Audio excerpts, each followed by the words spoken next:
ಎಲ್ಲೋ ನಮಸ್ಕಾರ ಸ್ನೇಹಿತರೆ, ನಾನು ನಿಮ್ಮ ನವೀನ್ ಗ್ಯಾರ್ಪೇಟೆ. ಇವತ್ತಿನ ಲಾಗ್ ಬಂದು ಹೇಮಗಿರಿ ತೆಪ್ಪೋತ್ಸವ.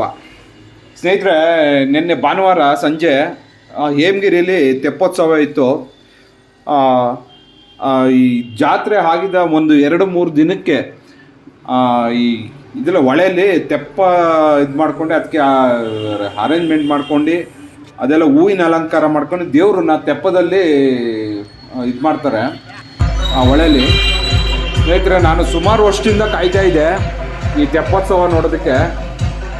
ಹಾಗಾಗಿ ನಿನ್ನೆ ನನಗೆ ಏನೋ ಒಂದು ಇದು ಬಂತು ಅದನ್ನು ನೋಡಬೇಕು ಅಂತ. ಹಾಗಾಗಿ ನಾನು ನಮ್ಮ ಮಿಸ್ಸಸ್ ಎಲ್ಲ ಹೊರಟಿದ್ದು.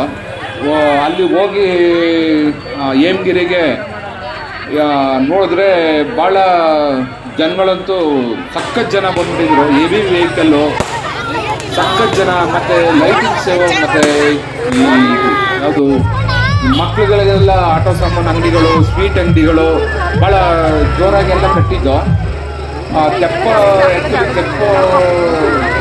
ತೆಪ್ಪೋತ್ಸವ ಅಂತ ಹೇಳಿದ್ನಲ್ಲ, ಹಾಗೆ ತೆಪ್ಪ ನೋಡೋಣ ಅಂತ ಹೋದ್ರೆ ಭಾಳ ಅದ್ಭುತವಾಗಿ ಹೂವಿನ ಅಲಂಕಾರದಲ್ಲಿ ಸಖತ್ತಾಗಿ ಮಾಡಿದರು. ಭಾಳ ಅದ್ಭುತವಾಗಿತ್ತು. ಅದು ನೋಡೋಕ್ಕೆ 2 ಕಣ್ಣು ಸಾಲದು ಸ್ನೇಹಿತರೆ.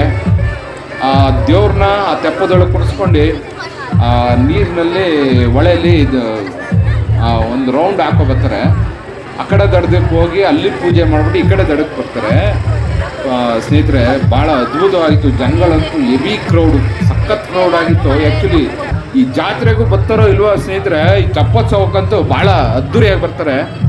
ಭಾಳ ಅದ್ಭುತವಾಗಿತ್ತು ನೋಡೋದಕ್ಕೆ, 2 ಕಣ್ಣು ಸಾಲದು ಸ್ನೇಹಿತರೆ. ನೆಕ್ಸ್ಟ್ ವರ್ಷ ಯಾರು ಮಿಸ್ ಮಾಡ್ಕೊಂಡಿದ್ರೆ ದಯವಿಟ್ಟು ಹೋಗಿ ನೋಡಿ. ಭಾಳ ಅದ್ಭುತವಾಗಿ ತೆಪ್ಪೋತ್ಸವ ಮಾಡ್ತಾರೆ ಹೇಮಗಿರಿಲಿ. ಮತ್ತು ತೆಪ್ಪೋತ್ಸವ ನೋಡ್ಕೊಂಡು ಅಲ್ಲಿಂದ ನಾವು ಮನೆಗೆ ಹೊರಟು.